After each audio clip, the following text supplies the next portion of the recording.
Hey everybody, welcome back. So today we're going to actually define our two main trig functions, sine and cosine, and we'll see tangent as well. Now remember last time we finished the unit circle, if you're curious. I have added to this video a filled in unit circle, and I'll give you guys some time just in case you need to write things down. Hopefully you finish this in class. One thing I want to point out is that I did highlight certain angles and I try to color code things, and that's given by my legend over here on the right. So yellows are pi over 2, purple's pi over 6s, green's pi over 4s, and blue is pi over 3s. This is unnecessary, but I like to keep my unit circle pretty organized.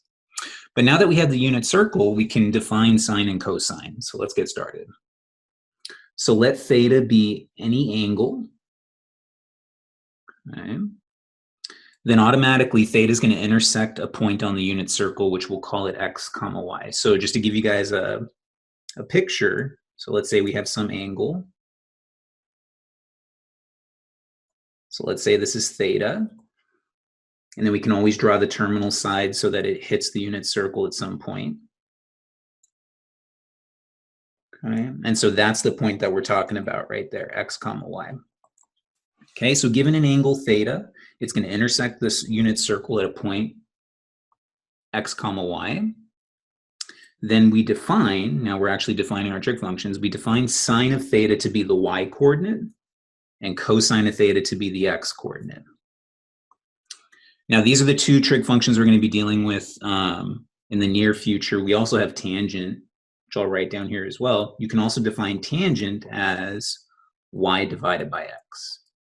But again, we'll see that later. We're not going to focus on that one. And in fact, today what we're going to focus on is sine here. Okay? But in any case, this is how you define your trig functions in terms of that unit circle. So one thing you're going to want for the rest of the videos in the trig section, make sure you have that unit circle close to you, because it will be helpful and we will be using it sporadically. Okay, so let's go ahead and focus on sine, because today what I want to do is graph sine and then introduce some vocabulary that we have with sine and cosine. So I have a chart here. Now notice I don't have all the angles on the unit circle. I just have a couple of what I'm going to call the nice angles and a few that are not so nice. But again, what we're going to try to do is we're going to try to graph sine. So in any case, let's go ahead and figure out what is sine of these angles here. So how do you do this? Again, we're going to start with our angle. Okay, so let's look at 0, and then you look at your unit circle. Okay, so identify where is the angle 0. That's right here. Okay, so the angle 0 hits the point 1 comma 0, so we would say that sine is the y coordinate. So sine of 0 is just 0. Okay, what about pi over 4? Okay, so again, we look at our unit circle. Okay, identify pi over 4, which is this angle right here, and let me go and erase what we just did. All right, the angle pi over 4 intersects the unit circle at the point square root 2 over 2, square root 2 over 2. So what is sine of pi over 4? Again, it's the y coordinate, square root 2 over 2.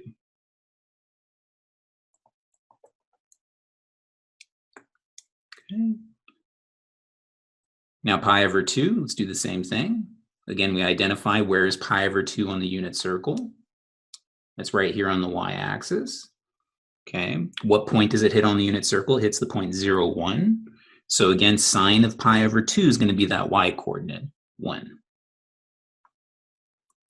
Okay, and then you can keep going, and I'm going to go ahead and fill this out for us a little bit faster. So this is going to be square root 2 over 2, sine of pi is 0, sine of 3 pi over 2 is negative 1, and then sine of 2 pi is 0 again. Okay, so here, and by the way, what we just did is we did pick the nice angles all the way around the unit circle. And I'm going to highlight a couple of angles here, because remember, we're going to try to generate a graph, right?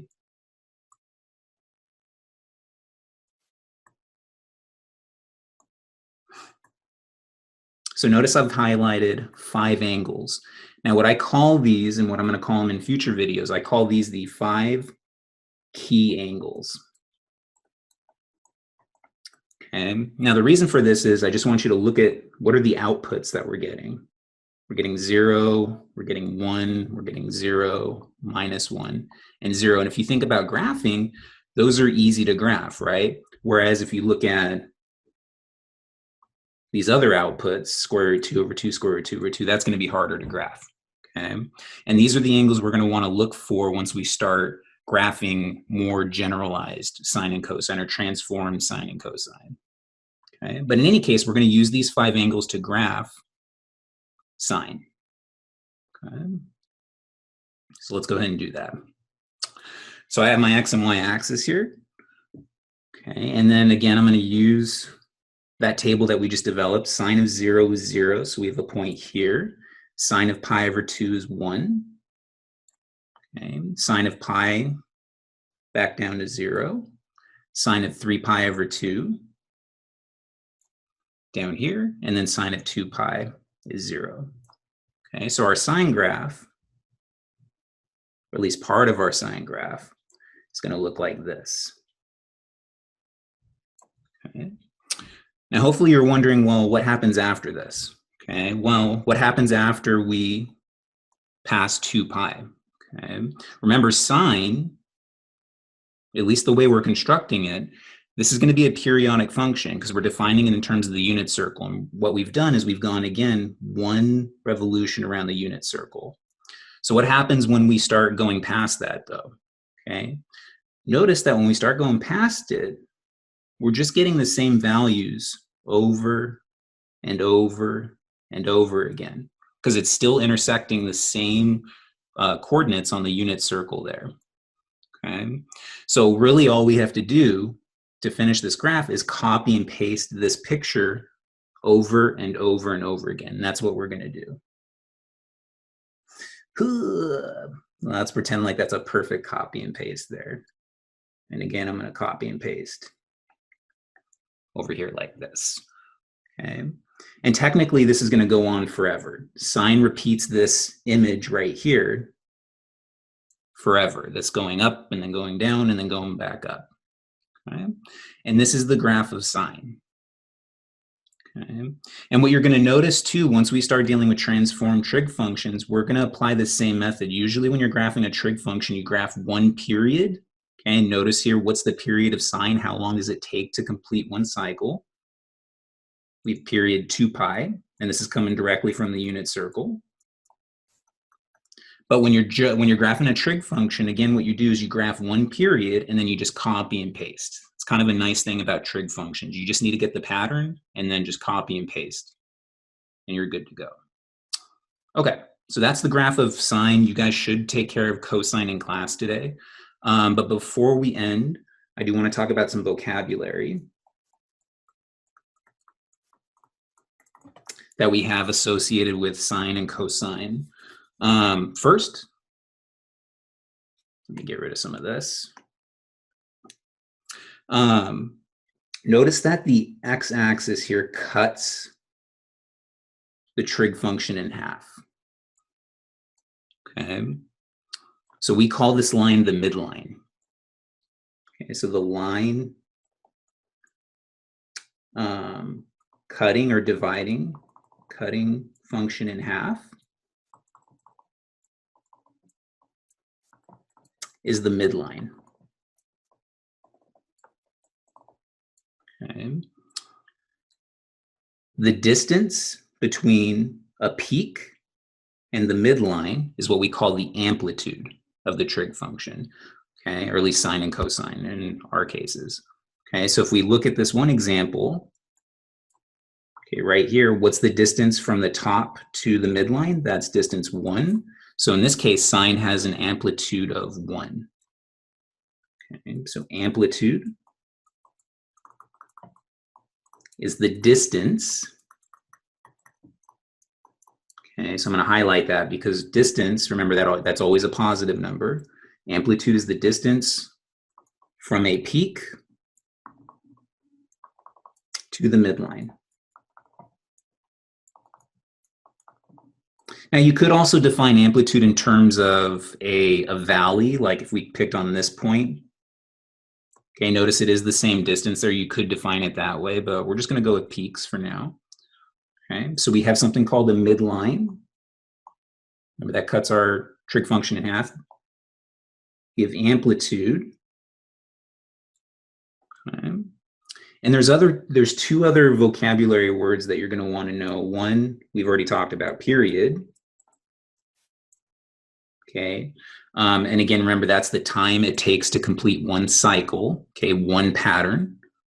And the other thing is something called a phase shift, which we're not going to see until we get into transformations of sine and cosine shift. Okay. Now, I'm going to put this down here for later. I'm going to write sine in a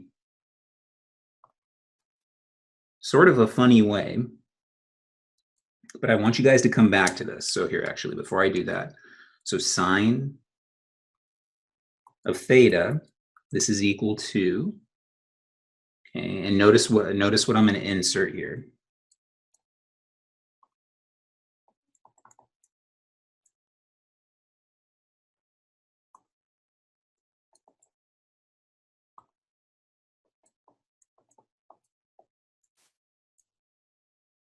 So notice I'm adding a bunch of ones. I subtracted by 0, which isn't hurting anything. And at the very end, I'm also going to add a 0 as well. So all these vocabulary words that we just talked about, midline, amplitude, period, phase shift, they actually come from these numbers here. I'm not going to spoil which numbers correspond to which at this point, because we'll see that later. You'll see that in class. But just keep this in mind for later. Lastly, the other thing I want to bring up, because we always talk about domain and sometimes range of these functions. What is the domain of sine? Okay, well, notice in our definition, remember we picked any angle theta. Okay, so this works for the entire real line. So our domain of sine is actually really nice. It's minus infinity to infinity. Now, what's the range? Okay, what's the biggest sine gets? What's the smallest sine gets? Notice the range is right here from -1 all the way to 1, including. So we're going to use hard brackets here. Okay.